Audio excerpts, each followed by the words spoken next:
Radio Free Skaro.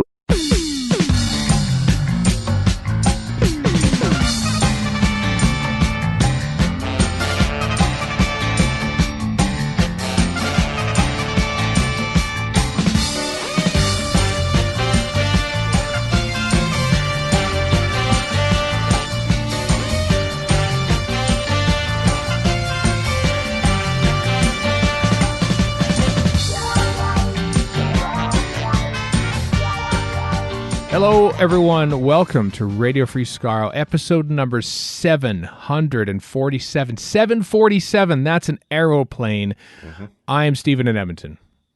I'm Warren in Vancouver. And Chris in Edmonton. What's an aeroplane? An aeroplane. Well, it's an auto gyro. It's I'm curious because, like any person who watched Doctor Who as a child, I learned the English language through it, mostly through Colin Baker. And there's a discussion in the Two Doctors where, Oscar Botcherby says that there's an aeroplane went over there, and then the doctor goes, "And where did you see this aeroplane?" I thought, what? And then I've seen it in books, of course, too, AERO plane. I think, did they still call it that there in the UK? That's one thing I love never is Oscar Botcherby. On. Is there a more toffee-nosed name than that? Oh, God, no. No, it's a brilliantly toffee-nosed. And then he gets stabbed in the chest for being so toffee-nosed. What about Henry Gordon Jago? That's pretty toffee-nosed. Yeah, both by Robert Holmes. So aeroplane or airplane, is that still a thing? And if not, why not? Because I like aeroplane a little better than airplane. Just feels... It has a delightfully steampunky vibe to it. It does. But then I also think Aero Bar, and maybe Aero chocolate bars bought the rights to the name Aero, and therefore airplanes couldn't use it. And that's why the Concorde cool no longer flies. Who knows? Yeah, I don't know. I don't think America has... That's exactly why. I don't think America has Aero bars. I don't know. I don't think they do. Canada is a wonderland for many reasons, people. But the biggest reason is that we often get both chocolate bars from the States and from the UK. And then here's the catch, that we get our own as well. That's the amazing thing. We have weird residual British stuff that just kind of hangs around for no reason. And chocolate bars would be one of those things. Chocolate bars. Much less than we used to, but yeah, there's little bits of Britain that just kind of hang out in Canada. Yep, Nestle, like our parliamentary system, for instance. Yeah, Nestle and Cadbury are both freely available here in the chocolate utopia that is. I mean, you think Germany might be the land of chocolate? No. Ketchup chips? Canada. I don't know who invented those. I mean, it's disgusting. So maybe the Brits, but I think I know of at least one person in the United States that loves ketchup chips, and I feel like I know it's baffling to me. I like them only because I know that only I have them. So, like there's a psychological term for that I don't know. I know, it's definitely a psychological but it's there, term right? That. Yeah. But all dressed chips, which are also only Canadian, are better. They are creeping into the U.S. and Are they? I don't know if I'm a fan of that. I kind of like our exclusivity with all dressed chips. I'm just baffled that something that's ridiculously over the top and food is not in the U.S. because that's kind of their thing. I know, all dressed. It's like all the spices. There are literally every single spice on the periodic table of spices that are on those chips, and that's why they call them all dressed, from what I'm led to believe. But that's science. You can't refute that. And we've had those for years here. For generations, we've had all dressed chips. Mm-hmm. It's quite something. This episode features the return of Fluid Links, everyone. Fluid Links. If you thought that opening bit of banter was useless, just wait till you hear the Fluid Links coming. Questions and comments submitted by you, the listener, randomly drawn and solved with immediate efficiency on this here podcast later on in the show. After the very short news list, we don't have much news to talk about now because the live tweets have ended that Emily Cook used to put together. There's still some going on. Today, as we record this, TARDIS Monkey was doing the Two Doctors one. I mentioned that by complete coincidence at the top of the show, but there's a second Two Doctors reference in there. So people are still putting some on, but the quote unquote unofficial ones that have been going on with Emily Cook are over. Even those the best of days that was going to go out with the aborted World Enough in Time, the Dr. Falls tweet along the extra infos of that. And thus, Stephen Moffat has twirled his cape, flung it over his shoulder, and walked off into the sunset, never to be seen on Twitter again until the next global pandemic, perhaps. Did either of you have a listen to the best of days? I didn't know. That was it good? Oh, yeah. So it was actually quite emotional. It was basically like the structure was correspondence between Nardole, one-sided, so like letter writing, if you will, as it were. Correspondence between Nardole and Bill, and there's even a mention of Bill attending protests, as Pearl Mackie herself actually did. They took a little flack for that. I heard. I only saw the sort of the reaction to it, but that didn't go. Don't as know well why as it they could should have. have. Apparently, That sounds dumb. I haven't heard it, so I can't really quote one way or the other. No, I didn't see that.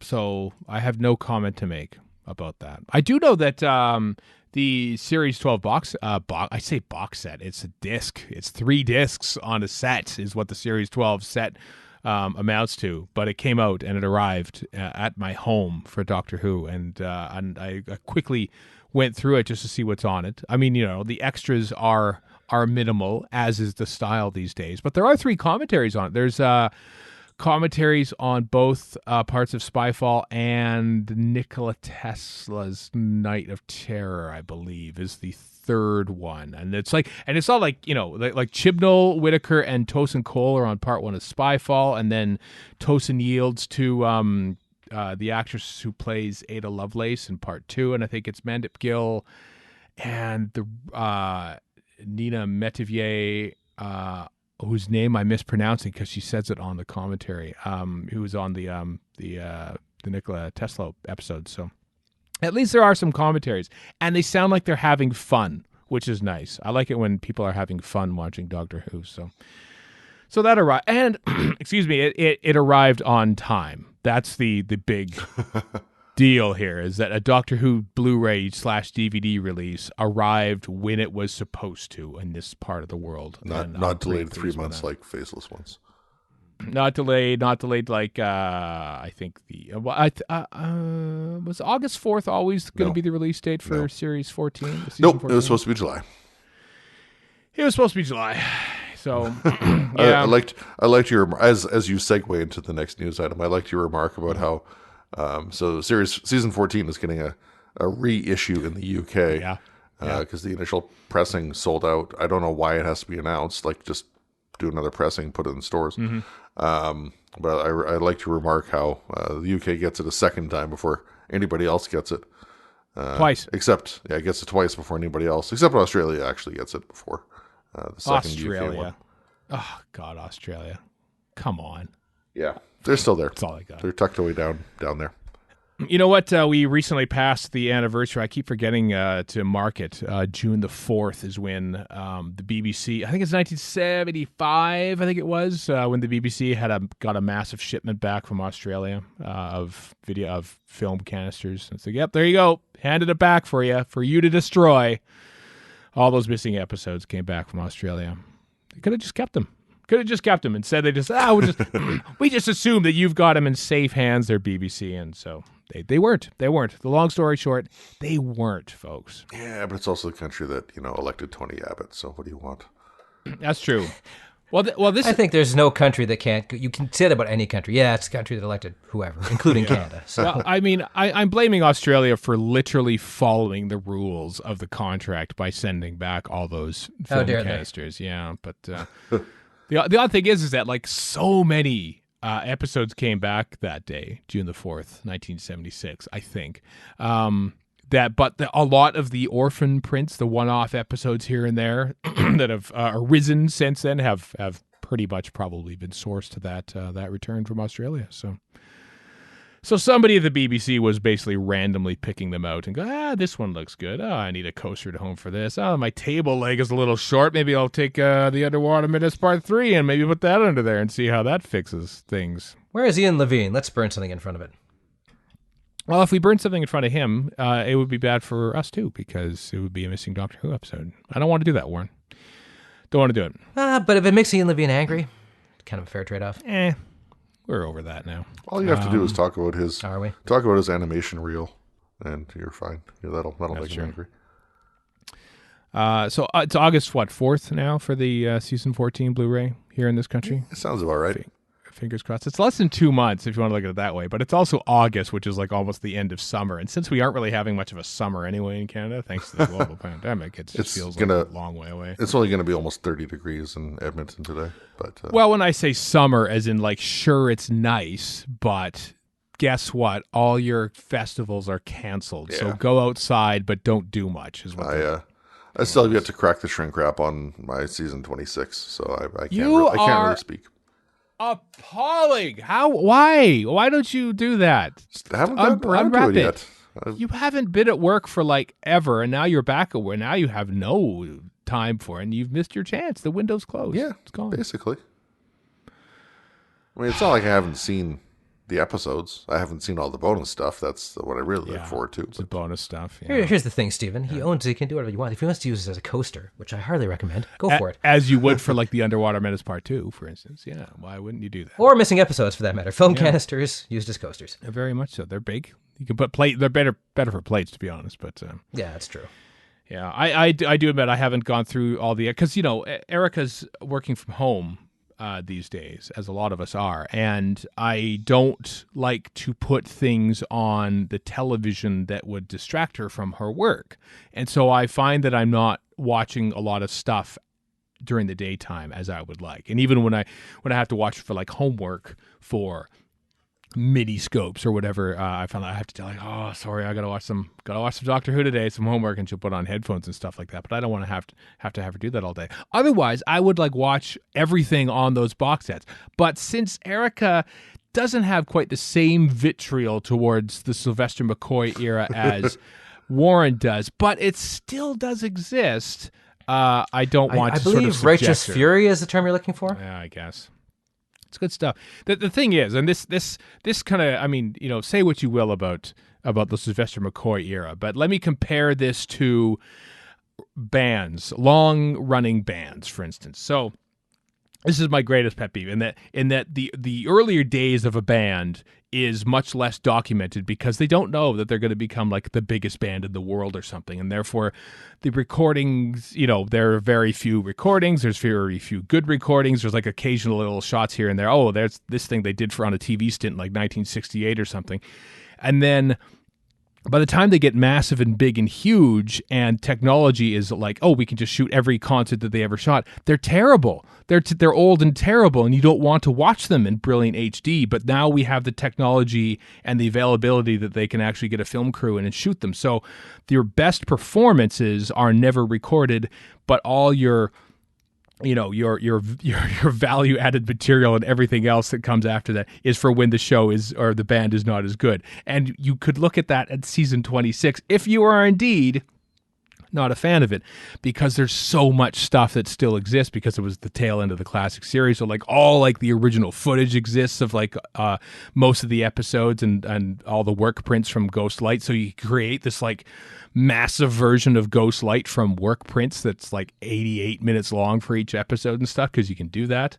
You know what I'm getting at there? Like the stuff that can be made longer and made more thorough is the stuff that you might not necessarily want to watch, is what I'm ending on here.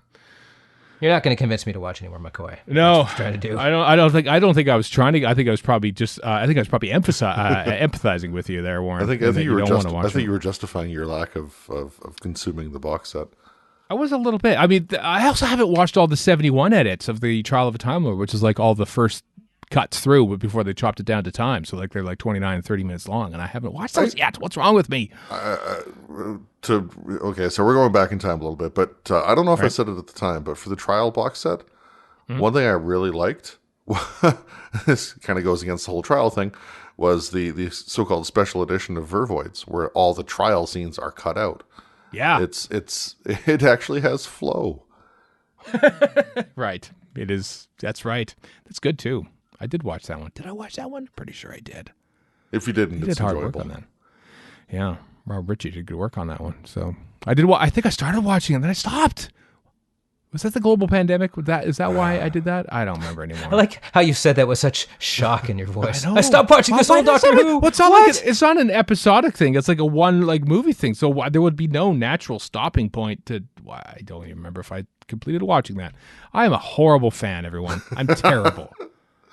You should be ashamed of yourself. 747 episodes into this podcast, I finally realized that I'm just terrible. Well, awful fan. Let me tell you an analogy about bands. And no. Okay, that's all you got. Just waiting for that. Okay, go on. No. That's where I landed. Trying to bug Steven. Talking Heads. Can I talk about that? I mean, everyone talks Please about do. The Stop Making Sense being like the greatest concert film ever made. And sure it is, but it's from Talking Heads from their 1984 tour. And everyone with half a brain knows that the Talking Heads were at their peak in 1980 and 81. What about The Last Waltz? That's from like their goodbye. Yeah, thing, right? That's pretty good though. But Talking Heads were a pretty good concert. Talking Heads were a much better band 3 years before that, live. And it's just True. There's a couple brilliant performances on YouTube, mostly bootleg. But they're just stunning. And then I remember watching, okay, I'm finally going to watch Stop Making Sense again. This just has this 80s sheen to it that I just don't like it. I mean, it's that shot suit brilliantly. thing. That's what everybody thought was a big deal because he's wearing this oversized suit. And I remember seeing that going, well, what's the big deal? It's an oversized suit. I know. Who cares? Yeah. Not that I have anything against David Byrne's music. Talking Heads are great as far as I'm concerned. I'm old, by the way. I love Talking Heads. If Mostly for the Brian Eno era from the... like the first 4 albums, and they sort of waver a little bit for me. But as far as music stuff goes, since we're on that tangent, thanks, Stephen. Yeah. One recommendation I'll throw out there. We watched this the other day. There's a 2-part thing on, I think it's Epix, called Laurel Canyon, which is about musicians who lived in Laurel Canyon in the 60s and 70s. I've heard this is very good. It's quite good. So it's like the Mamas and the Papas and the Eagles and the Monkees and a bunch of great bands who happened to be friends and live near each other and kind of hang out and all that kind of stuff, and told through. So it's talking about Laurel Canyon, the LA area, through a lens of big musicians from the 60s and 70s. It's quite good. And that's on Epix, you say? Because I think there's an actual Laurel Canyon documentary on Netflix too. So it's on Crave. It's definitely on Crave. And I think it was on Netflix, and now it's on Crave. Oh wow, God, I'm so confused. Wow. Well, in Canada, I'm sure that it's probably still on Netflix. Who knows? I don't know where anything is in the States. It's like a Dante's Inferno volcano thing all over again here. It's like they make 2 documentaries, like the Fire Festival. Now that is a reference, sir. That is a reference. Dante's It's an Armageddon Deep Impact reference. Yeah.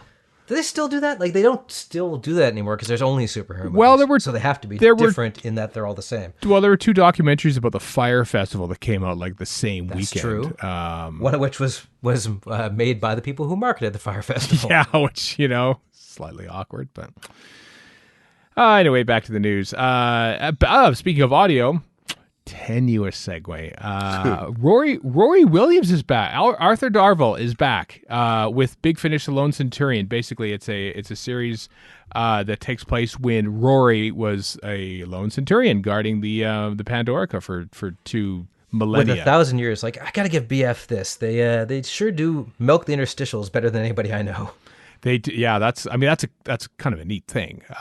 Which is, it's there are stories to be told, I guess, right there, and it's just Rory and stuff, so you don't have to worry about getting a Matt Smith impersonator in, or Karen Gillan not wanting to do it because she's busy having a massive film career and stuff like that, which she isn't right now because she's at home.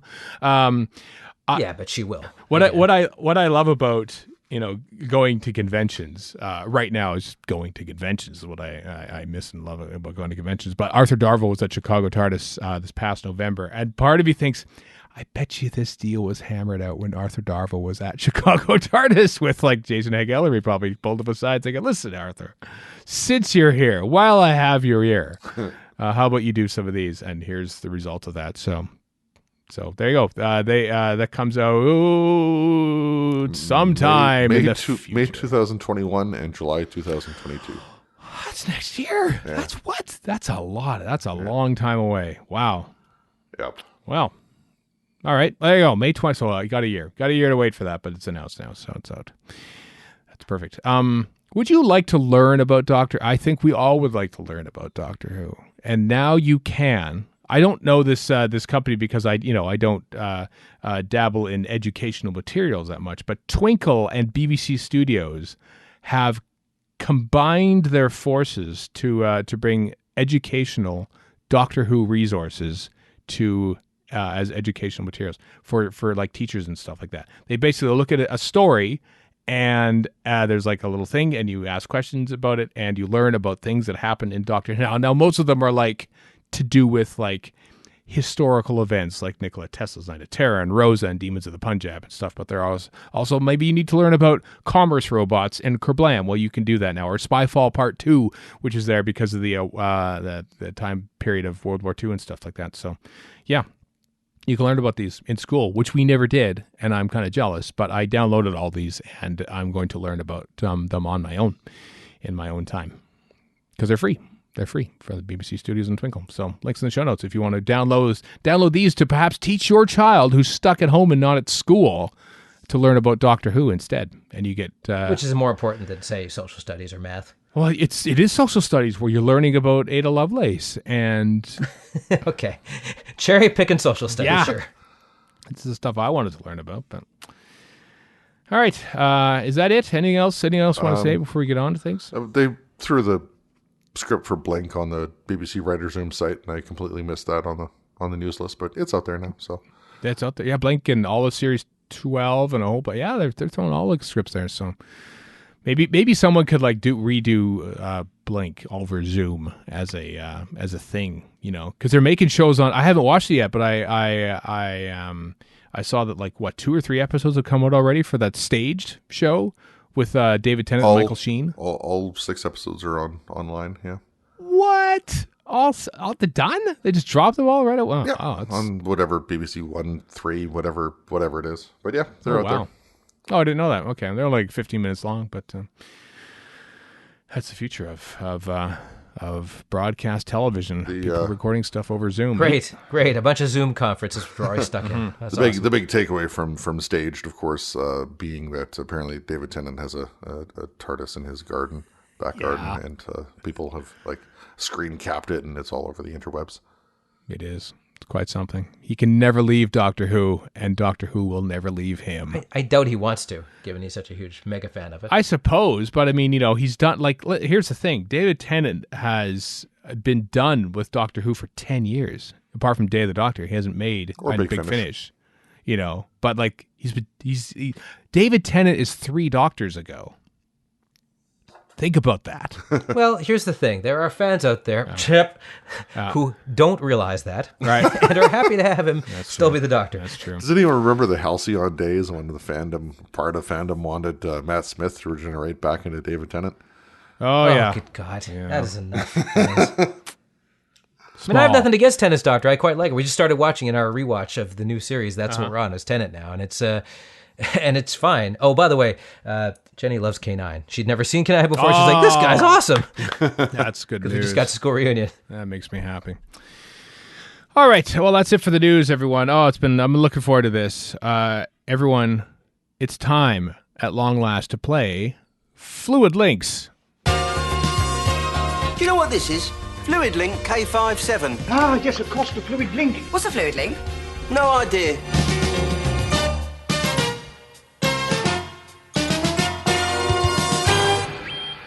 Not a game show, but we call it a game show for some reason.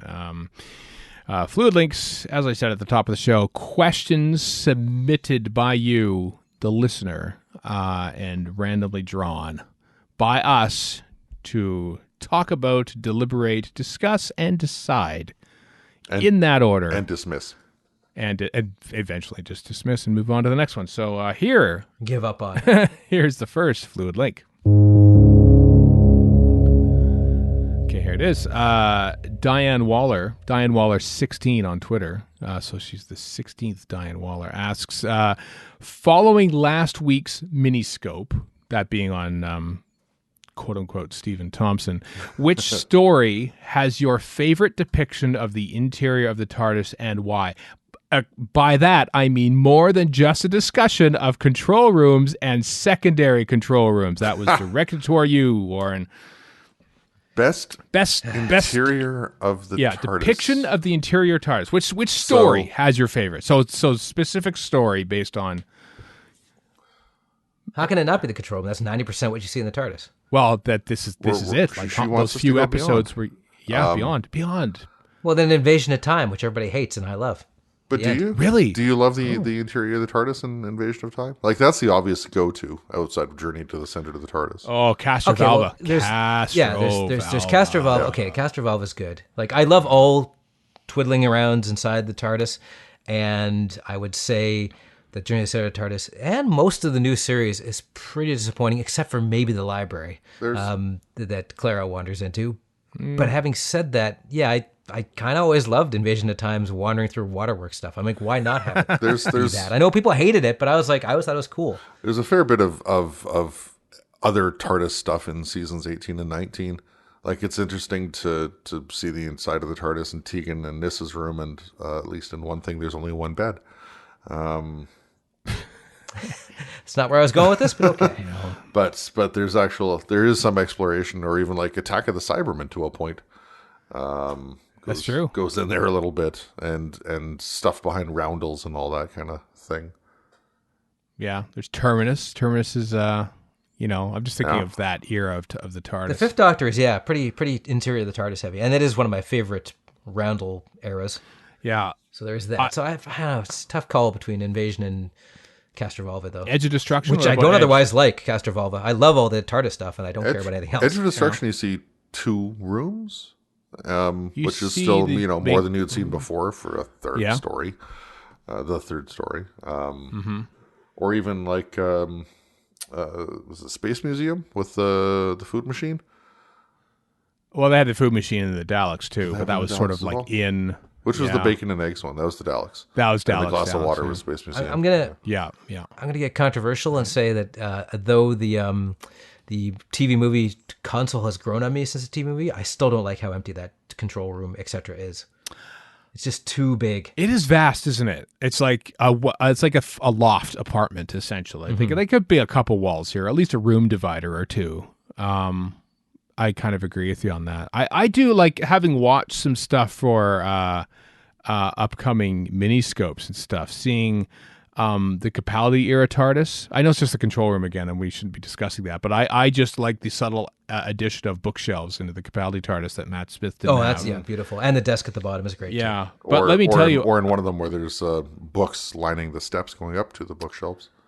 That's right. When I was a kid, when I watched Castrovalva, that was like mind blowing, because like, oh my god, we're inside the TARDIS. And I had a Sega Master System back in those days, and I saved the styrofoam compartment for it, which came into the box, because there was a little thing there, a little like square, which was probably like the power source or something was kept in there or something.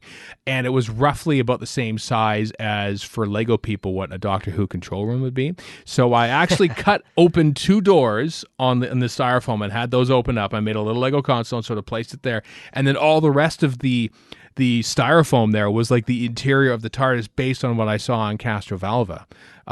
So that Castrovalva, I think, is my easily my top one, because it inspired me so much as a kid. So, all right, fair enough. Yeah. Yep, I can go with that. All right. Dismissed. There it is. Next fluid link. Philip Cully, P. Cully on Twitter asks, you're charged with bringing back an old monster who only appeared in one previous TV story. The poorer received the monster / original story, the better. Who do you bring back, and what do you do with them? Mandrills.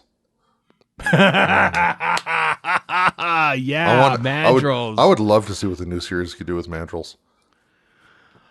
Wow. Do you think a new series would go anywhere near drug addiction like that? I don't know. I bet you it would, compared to like 30 odd years ago, or whatever it was, 40, 50 years ago. There's nothing saying they can't. That's true. Mandrills, man.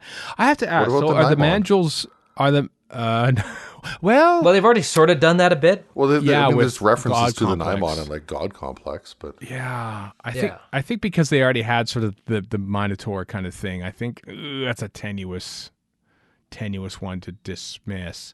Now, were the mandrills? Me as the. I'm just curious. Were the manuals made up of Raxoan, or like they decide like we should just grind up these weird looking creatures and? Well, they have to be electrocuted first as well. They have to be electrocuted. Yeah, I don't know how all that works. So if we're talking about like bad stuff, Zarbi, I'm really amazed at Zarbi. Like in this day and age, you could do a much more convincing web planet, but they've never returned to Vortis. Yeah. I mean, the Menoptera are okay. The Zarbi, not so much.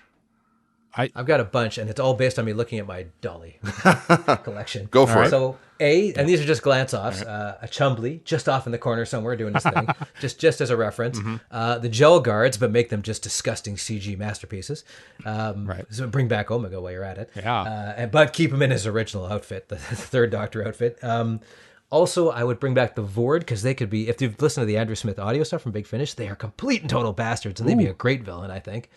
And there was one other one which escapes me at the moment. The Sea Devils. Nobody's brought back the Sea Devils. You could do so much with the Sea Devils now. They're not like maligned or anything, but nobody's touched them. Technically, they brought back in Warriors of the Deep. So they were in 2 stories. Yeah.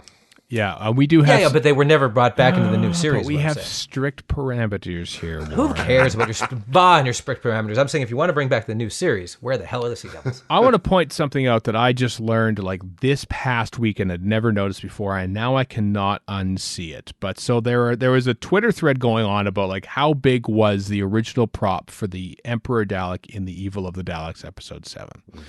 And there are like various pictures and stuff, and like Kevin John Davies was weighing in because he actually had a replica prop made for when they made More Than 30 Years in the TARDIS back in 1993.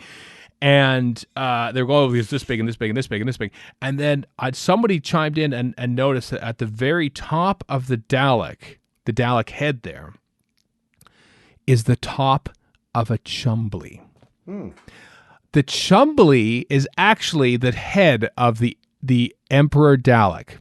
Think about that. Are the so I think you could tie in the Chumblies as basically prototype Dalek. They are actually the rulers. They are the true epoch, the peak of Dalek evolution is the Chumbly. Literally and figuratively.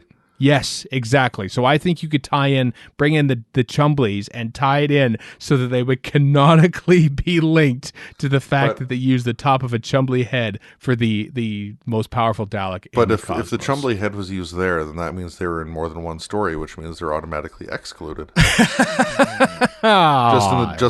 in the same way that the Axons would be excluded because the costumes were reused for Seeds of Doom.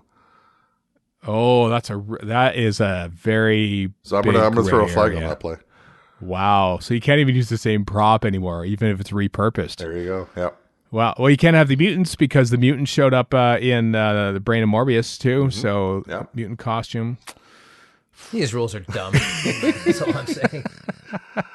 I think we're right at the mandrels. I think that Nightmare of Eden, I think we need to shine a light more on Nightmare of Eden. I think a lot of people would sort of go back to, oh, wow, they were in the... What about the vampires from State of Decay?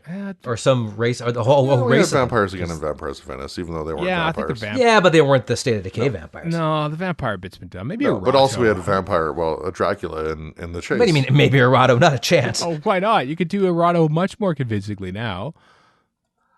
Yeah. And I suppose we should also exclude Sensorites because of the Ood. Yeah, that kind of Ood adjacent. Yeah.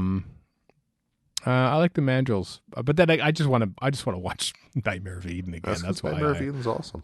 It really is good. I would say the mandrels and or the Naimon. Those are my choices. But depends if we have to eliminate the Naimon because of God Complex or not. Yeah. I think we do. I do like that we are skewing right towards season 17 now. This seems common for us to do that. Yeah, it does a little bit. All right. Well, we didn't decide anything, but we deliberated, and that's the important thing. So, wow, we're like Parliament. Pretty much. Next Fluid Lake. Okay, here we go. Mike at Home. I assume that's not always his Twitter handle, but Iron Mike Wilson on Twitter asks, you have to pick a single story for each main Doctor, so 13 here, well, 12, we'll say the TV movie, to show someone who's never seen an episode, ever.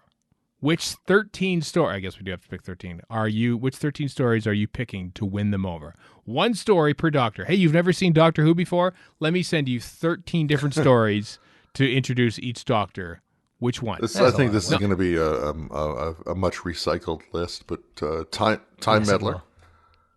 That'd be the first one, really. Yeah. You'd show that one. I would start with Time Meddler, even though it's the end of season 2. I'd start with Time Meddler. All right. How come? How come that one? Because you get to see somebody else from the Doctor's home planet, apparently, and you know, it's we often lament how it's a show about time travel doesn't really deal with time travel, but that one does. I like Steven as a companion; he's great. Got a good name, that's for sure. Troughton, I would say, Tomb of the Cybermen. Let's go by Doctor. Let's go by Doctor. Okay, so I'll throw Time Adler out there. What counters do you offer? I always default to Unearthly Child. It's like same here. Let's be thankful once again as Doctor Who fans that we don't have to be ashamed of our pilot episode like every single Star Trek fan basically. Technically, we do have to be a little ashamed of the pilot, but for. Oh, for God's sake, that is splitting hairs. It is really splitting as only a fan can. Yeah. No, the first story is brilliant. Even the caveman bits. I don't care what people say. Yeah. So I would definitely throw that one out. What Star Trek fan goes, oh yeah, totally, go. Encounter Farpoint, go. Oh, it's bliss. Discovery has and even its pilot ain't great, but it's better than the other ones. Yeah, it was the least. Actually, Deep Space Nine was pretty good. No, it's not even all that great. Yeah, but it's compared to the later stuff. Yeah. Okay, so Warren, what's your heart note? Unearthly Child? Oh, Unearthly Child. But I would throw in an adjunct to that. I would also have them watch, after Unearthly Child, Adventure in Space and Time. I don't think, okay, there are, as I said before, there are strict rules to this, but sure, lend that to them as well. I don't, you and your rules, I'm doing air quotes right now, mean nothing to me. Troughton, Chris, you were going to go off the Troughton. Tomb. What do you got? Tomb. Yeah, it's tough to go against Tomb, isn't it? Yep. It's short. It's short, it's strong, it's I mean, obviously there are some concerns with like racial and accent and other problems, but on the whole, it's a strong story. The Toberman issue is an issue for sure. That too, but you know what? We're not erasing our past here. All right, we are showing our mistakes, warts and all, as a species, and that's what you get to watch. That's Doctor Who is a period, a product of its period when it was made, and therefore you got to take it, warts and all. So are we all going with Tomb then, or I think so. I think it's Tomb. Yeah. All right. Who we got then for Pertwee? Spearhead. Spearhead, totally. It's tough. I want to say Inferno. It's a little complicated and it's long, but it is my favorite by far, and it's just so good. It's really good. I think Inferno. You're right. Inferno's just a gripping kind of story that Doctor Who does not delve into a mirror universe very much at all, and so I'd go with Inferno. Even though it's longer, I'd still go with Inferno. But I have no argument against Spearhead, as you would suggest there, Chris. So. No, it's a better introduction, frankly, but I would go with Inferno. On the whole, something from season 7, I think, is appropriate there. Mm-hmm. T-Bake, Tom Baker, what do you got? Oh, God. I already did this. Pyramids of Mars. Yeah. Pyramids of Mars? Yeah. Because it's easy. You could just drop somebody into it and go, okay, here's the Doctor, here's Sarah, here's a self-contained story. Yeah. And that's still emblematic of everything about the history. And also, again, something that has consequences of time travel in it, which is something that really appeals to me. Mm-hmm. I'm going with the. I would also throw Robots of Death in there for that, because it's really cool to watch. It's kind of lavish for the time, and it's also if you can only pick one, which one is it going to be? Probably Pyramids, but Robots is a close second, I think. Deadly Assassin is what I want to show them, but there's no way. It's too steeped in the nonsense. Yeah. No, it is. I am going with the old favorite, which hasn't been mentioned as much now as an introduction story, but City of Death is just bliss. And although I showed it to our friend Shane Turgeon all those years ago and thought he would enjoy it, and I said, "What is this crap?" It took him years for it to be a Doctor Who fan. How dare you, Shane Turgeon? Yeah, I know. But it's so much fun. It's just the most fun story to ever watch. So I'm saying City of Death. In an era when Tom and Lala aren't necessarily getting along, seeing them get along in that one is good. Well, that was the start of them getting along, if you will, for the most part.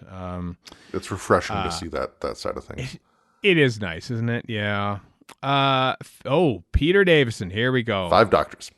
You would say 5 Doctors. I know a lot of people started their first story was the 5 Doctors because of the massive. 5 Doctors was more or less my introduction to the first, second, and third Doctors.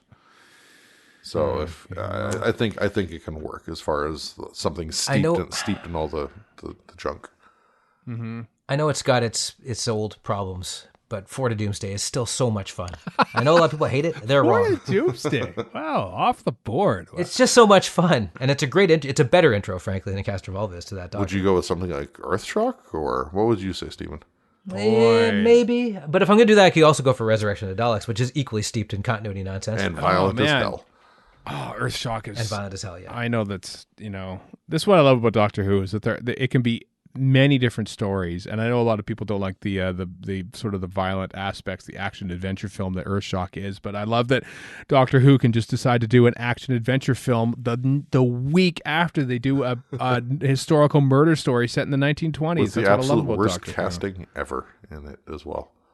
And it's What? really well done, but also if you're showing this to somebody who's never seen Doctor, you have to explain who Adric is and why he's dying, and it's just a pain. It's just a fan. It's just a companion, rather. I don't think, especially if you're lending them in the same box set or hard drive that you're lending out Tomb of the Cybermen with. They're gonna here you go. This is how it pays off in a way.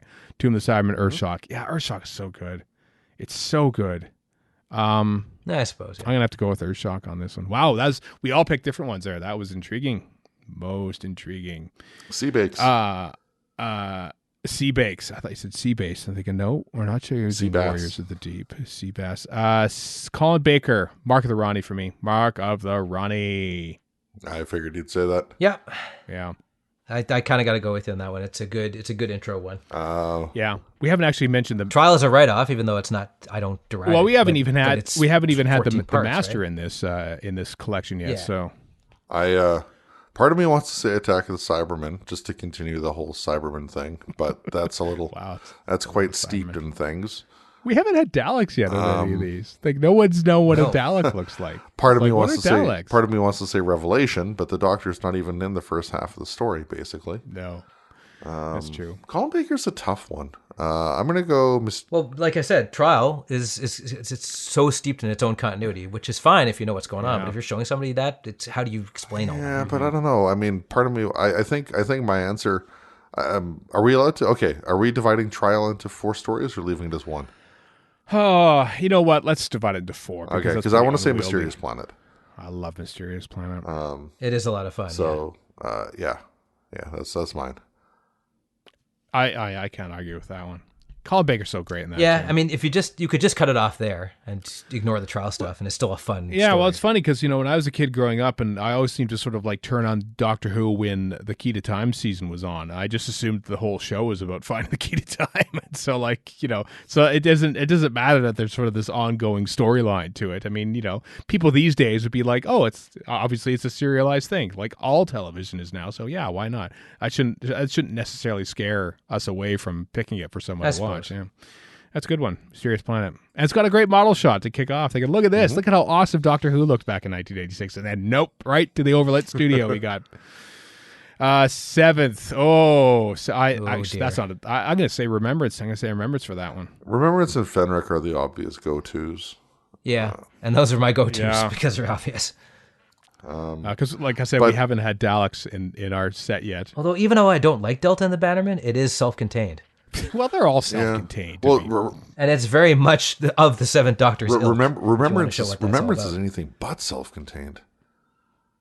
It's got a lot of nods That's to the true. past. Lots and That's lots. true, and but lots you know and lots. what? When I saw it, I hadn't even seen any Hartnell or Troughton, so and I enjoyed it. also true. So That's because Daleks go boom. Daleks Kaboom, exactly. We haven't had Daleks yet, and I figured that it's a great story, and it's McCoy, who apparently I'm down on this week, so you might as well. You good? I like where you're going with this. If you want self-contained, I gotta go Paradise Towers. No, you I gotta go Paradise Towers. You can't. There are strict rules, and one of those is you can't pick Paradise Towers. 'Cause that's just wrong. That was not one of the rules. Why would you show Paradise Towers to someone? They're just not going to. I Oh, what is I like this? the idea of something early McCoy. And I mean, I can't pick Dragonfire. I can't pick Time of the Rani because they're both so dreadful in a lot of ways.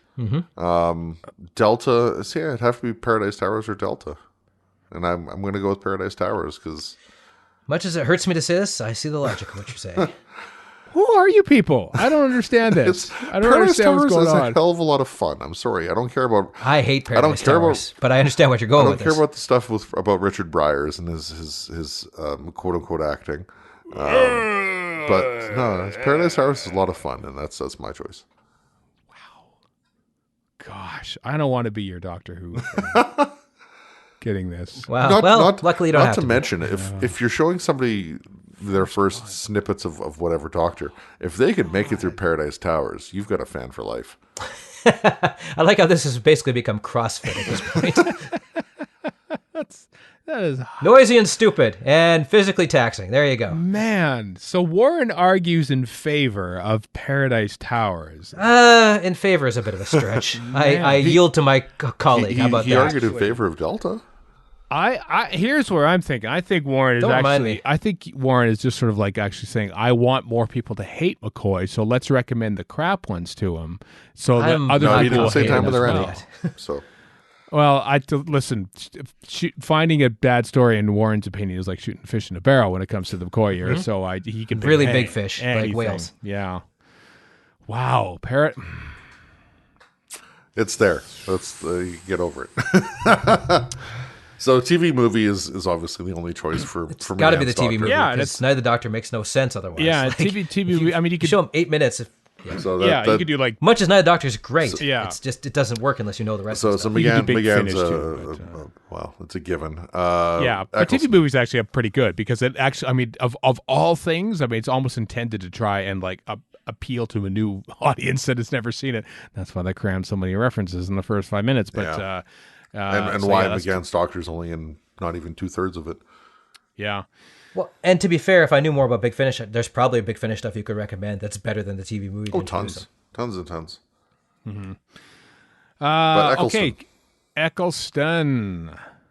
Do you just go with Rose? Do you do that? I think you go with Rose.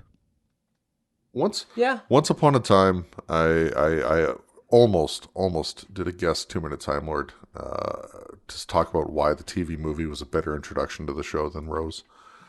Controversial. Wow. I disagree completely. Now you're Father's going to do Day it. wouldn't be bad either. Now you're going to do one. Father's Day. Now you're going to do one that argues Paradise Towers is actually. I'm going to say End of the World. End of the World is my pick for Eccleston.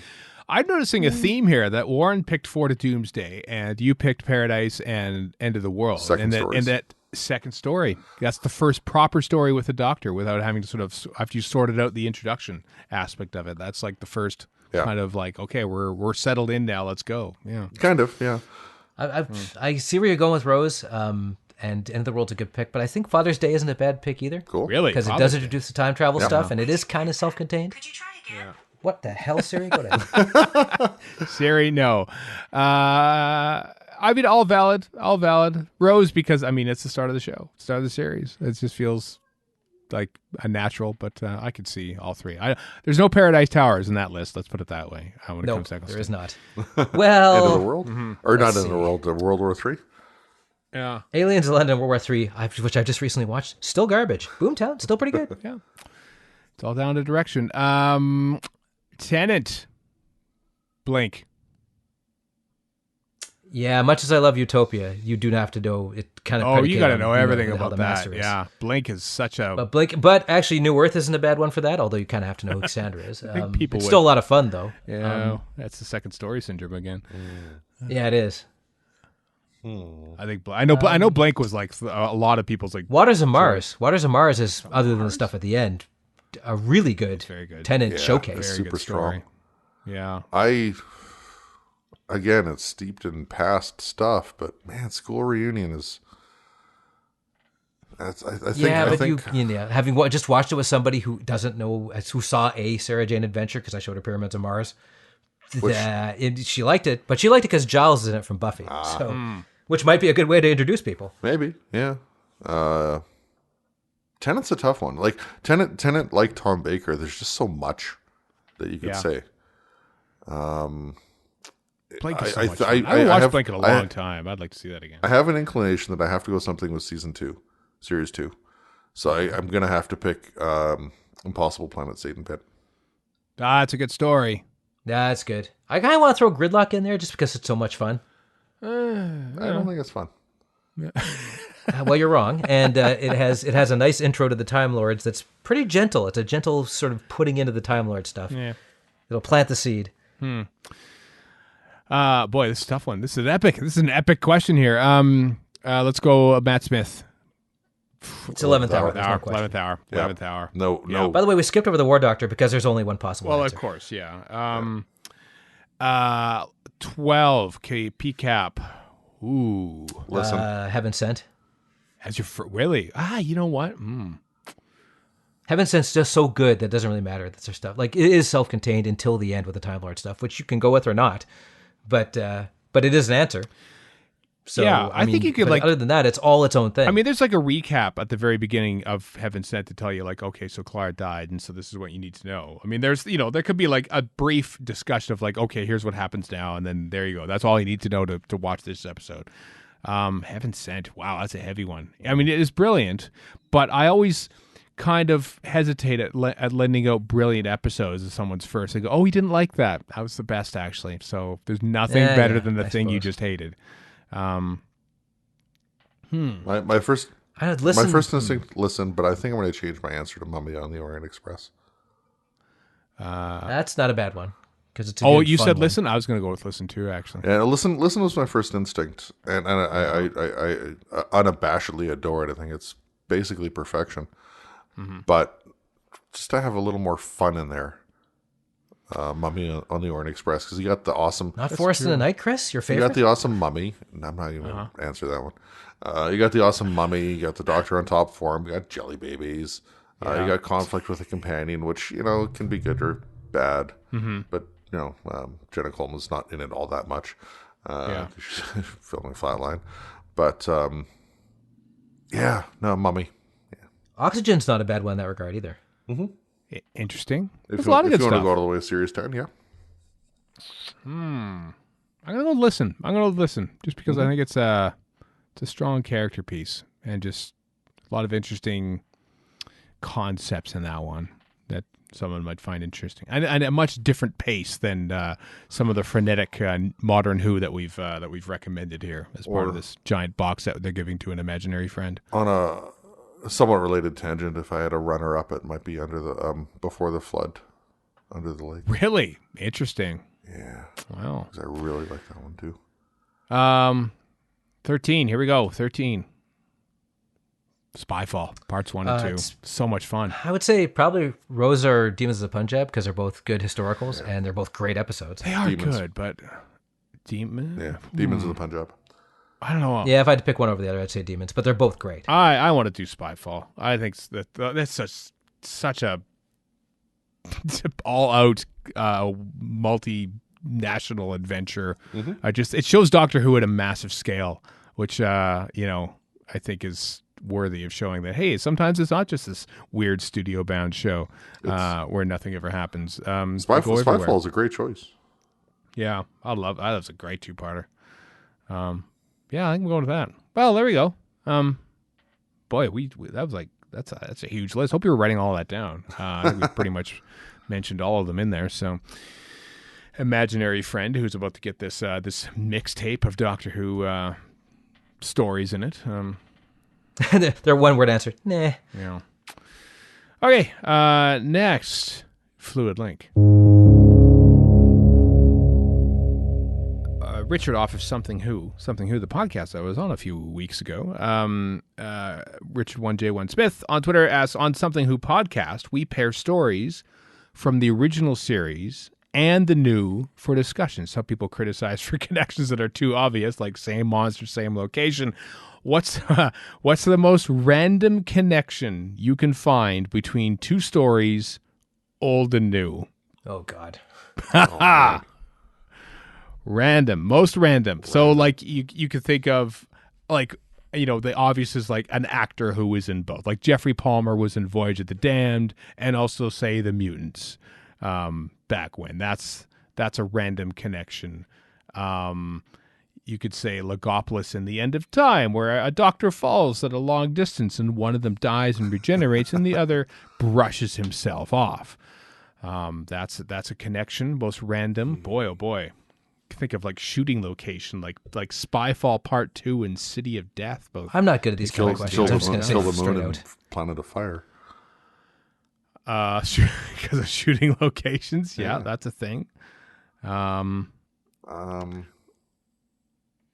boy, let's think about this. Yeah, this is a tough one, man. It's a tough one. Because most of what's entering into my head is not overly random. Well, like what? What do you got? I mean, the obvious stuff like, say, Ice Warriors and Waters of Mars. Oh yeah, that's right. Yeah. I don't want to say I got nothing, but I'm getting close to nothing here. So modern series and classics. I mean, you could easily compare two classics. That's not part of it. The strict rules of this thing. Modern and classic. So I'm trying to think here. Oh boy, this is. I'm gonna go Stones of Blood and Pandora opens. No. Oh, I think it's Stone Circles. Curse of the Black Spot. Curse of the Black Spot. There you go. There's mine. I got mine. I'm done. That one's too obvious. Stones of Blood and the End of the World. Stones of Blood and the End How of the come? World. Yeah, I'm intrigued. Let's see. I want to see if you guys can guess. That might be that might be a fun aspect is to see if you can guess the random connection. I have no idea what you're Let's going think with about this. This is fun. I like fun things. I don't like fun things. I don't like this either, which isn't fun. Stones of Blood. Yeah. And the End of the World. And the End of the World. Is it the Megara? It's not the Megara. Is it? Something turning to stone? No. Is it OB location videotape? Probably not. Boy. It's not really old women or perceived Delightful. lesbian relationships. Perceived. It's the Ogre and the Forest of Cheam, things that are normally not animated that are in Anthropomorphic. How about I got one. Trees. I got one. I like that. The Claws of Axos. All right. And not the Dr. Dances, the one before that. Both Child? introduce one of the first Americans in the series. So Bill Filer, is unit the operative, connection. is an American. Because let's face it, Bill Filer is essentially Captain Jack. Basically, minus the flamboyance and pansexuality. But other than that, I don't know. I don't think we got to delve into Bill Filer's private life as much as we wanted to. the Filer Files. I think, I like this Filer as Captain Filewood. Jack thing. Torch File? Torch File sounds like a BBC show that shows up before Doctor Who. It Today on actually does, Torch File. like Torch File. Which Britain's is like finest torches, examined. No. Wow. So anthropomorphized trees and rocks. Bill Filer as Captain Jack, which I 100% subscribe to. Boy. This is tough. It's tough. I got mine. God. I'm out. Yeah. Man, I don't know if I have one. I got to think of really stupid and obscure. Well, yeah, that's the whole point. Filming locations or something like that. I know what I'm going to go with. I'm going to go with City of Death and The Woman Who Lived. That's my connection. Because in both episodes, there is a piece of audio equipment in scenes set in the past that are both flagrantly visible when you freeze Okay, frame. fair enough. That's good. In The Woman Who Lived, there's a guy's audio mic pack just hanging off his belt in a wide shot. You can see it totally. And there's a big, massive boom and microphone in shot in one of the scenes set in 1505 when Count Scarleone is interrogating the Doctor. There you go. That is random. That is random. Works. That works. That's well. what I got. That's what I got. All right. Next fluid link. Vinny Gerstroke asks, Colin Baker and Peter Capaldi both appeared in other roles in Doctor Who before becoming the Doctor. Out of all the supporting cast in the last 56 years, when is this tweet written?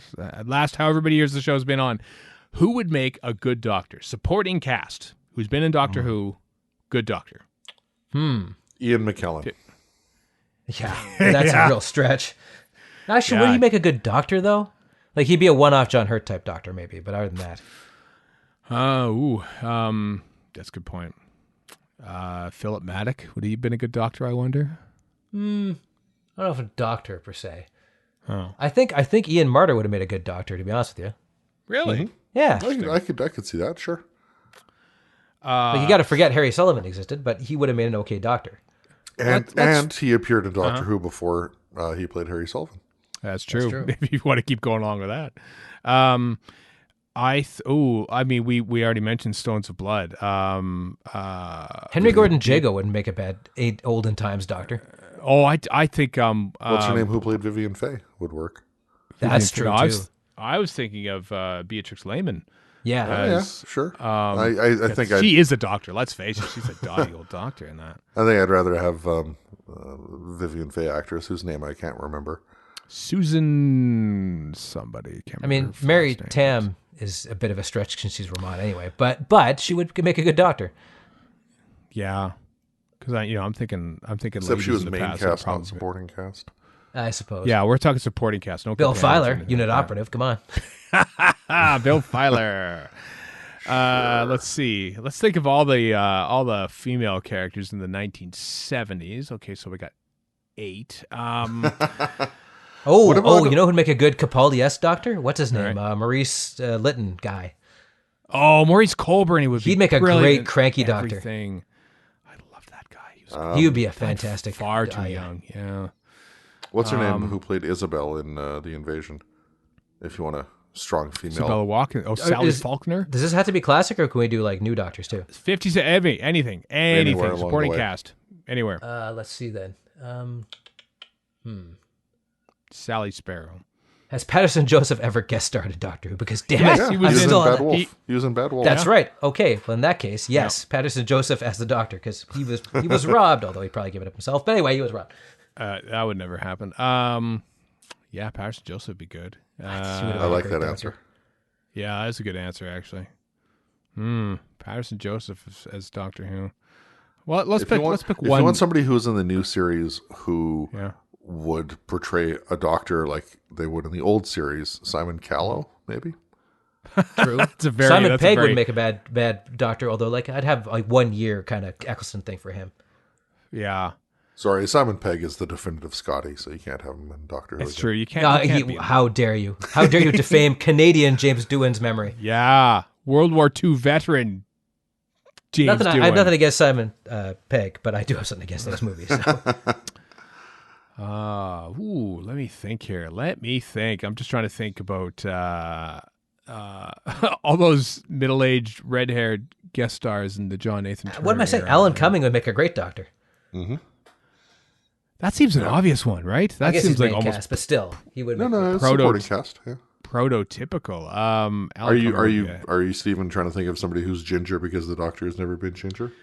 No, I'm just thinking of I'm just trying to think of women actors who we've like just overlooked because how could there ever be a woman doctor in the classic series? And now I'm just thinking of the 80s because literally every single female guest star was a middle-aged, red-haired woman in the John Nathan Turner era. Christopher Martin as a doctor.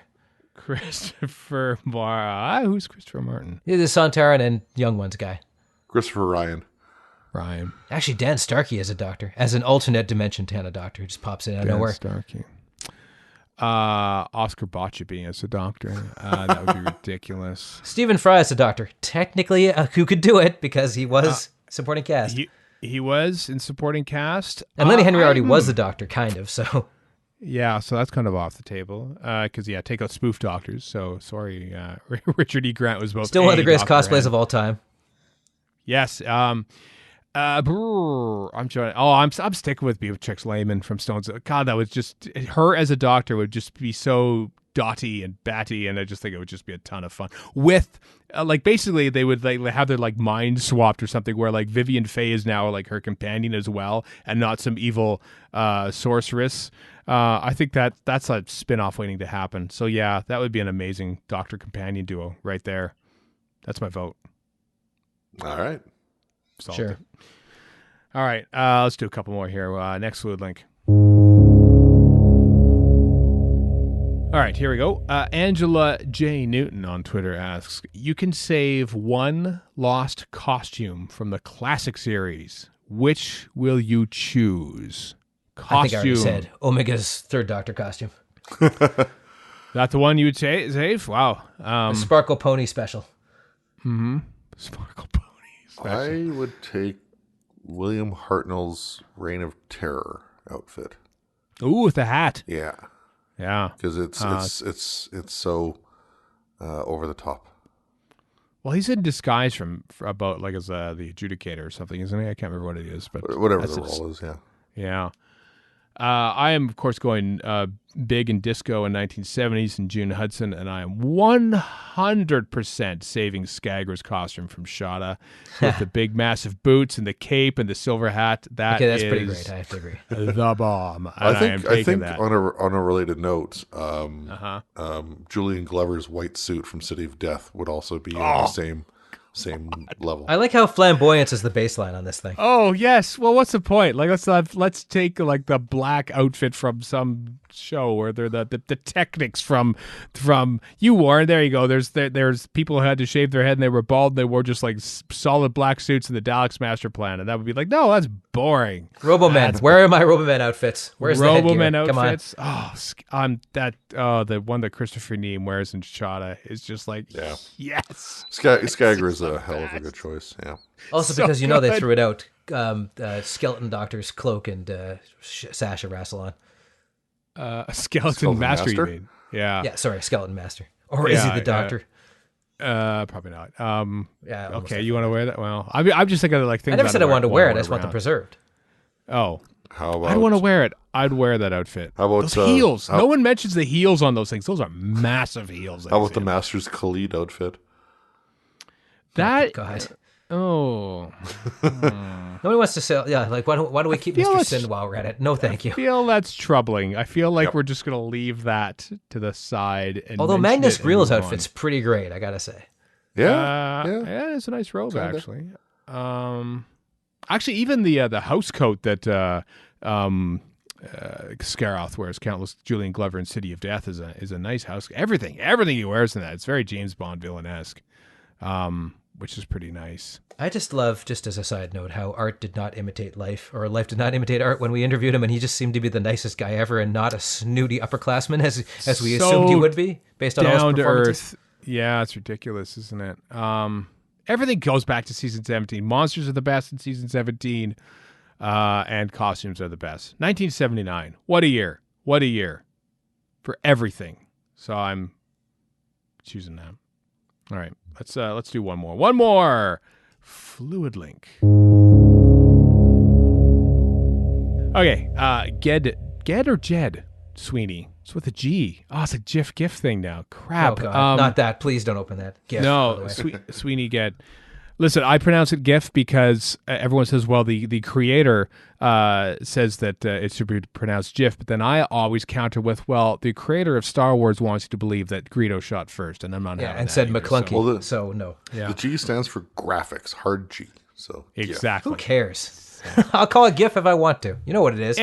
Anyway, Ged or Jed Sweeney asks, it sounds better when it's Jed, at some point in the future, should the program reference the COVID-19 events of this year and explain why the doctor was not seen to help, or is it best to leave that can of worms firmly and hermetically sealed? It's probably best to leave it sealed, but they will reference it at some point, just as an offhand thing.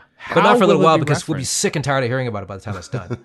I would say it's something in passing.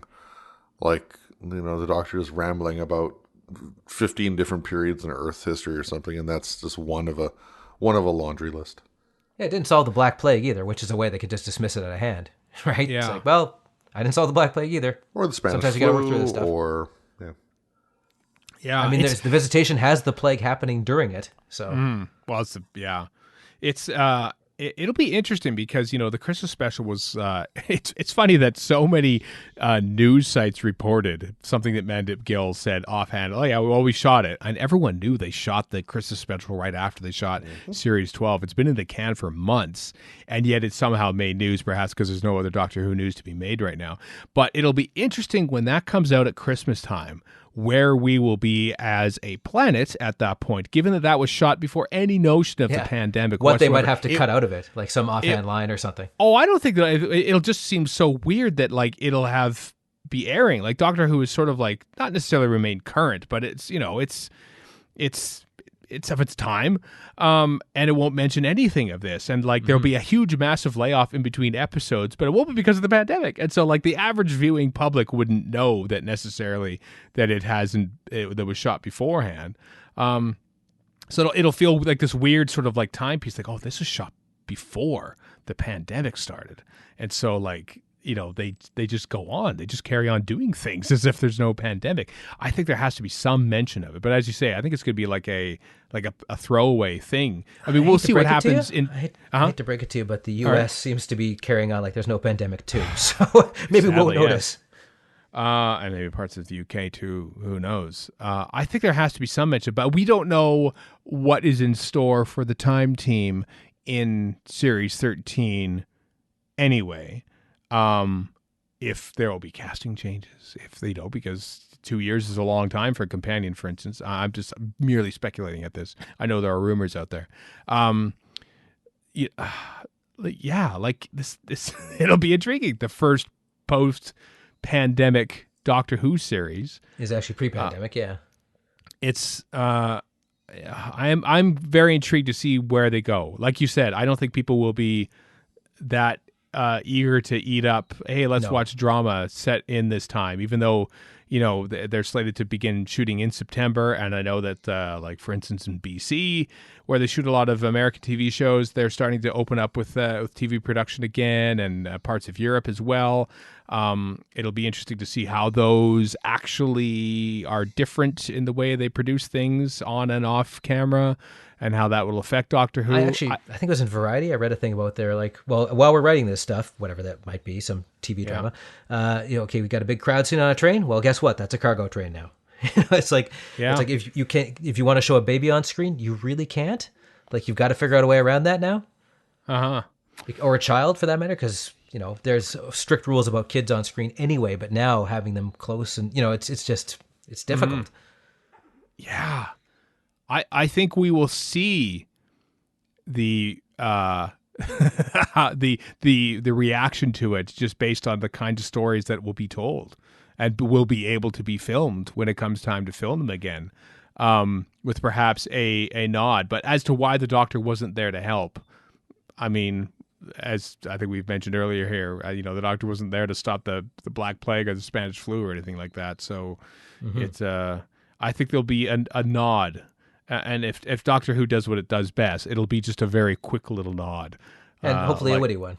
Yeah, hopefully a witty one, and then it'll sort of move on and stuff. And everyone will sort of laugh and know, yes, pandemic, I get it. Yeah. And I mean, we've also had Jodie Whittaker do two separate things about it already. In character already. I bet you they'll reference that. That would be amazing if they sort of worked in those as canon. That would be amazing. I mean, heck, they worked in Bill's introductory scene. Yeah, with the Daleks, is within the pilot episode. True, yeah. So I wouldn't be surprised if somehow there'll be an offhand, like, I used the time-space visualizer to help get Earth through the pandemic and stuff, and then you could directly tie in, those things that they did, that's actually the Doctor. I think that would be quite something. So By the way, I think in that first. Sorry, go ahead.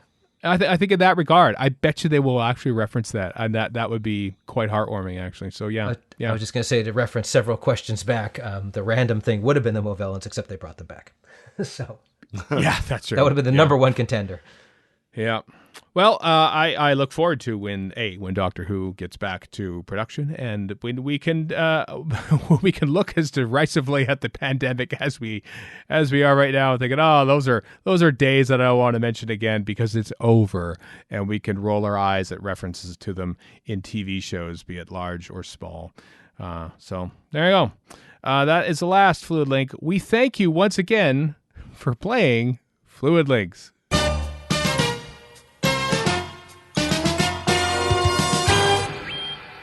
Again, not a game show. We didn't play, but we call it You that. won nothing. You have won nothing. 1-0 was the score on most soccer games, which is why I don't watch soccer. Wow. That is the end of this here episode. Next week, we dip back into the classic series commentaries again with the first 2 episodes of The Leisure Hive from 1980, the 40th anniversary of The Leisure Hive. Yeah! Kick the jams out. That's going to be fun. So join us for that, won't you, over the next couple weeks. Leisure Hive commentary. So, all right, until next time, I am Stephen in Edmonton. Morning, Vancouver. And Chris in Edmonton. So long for now.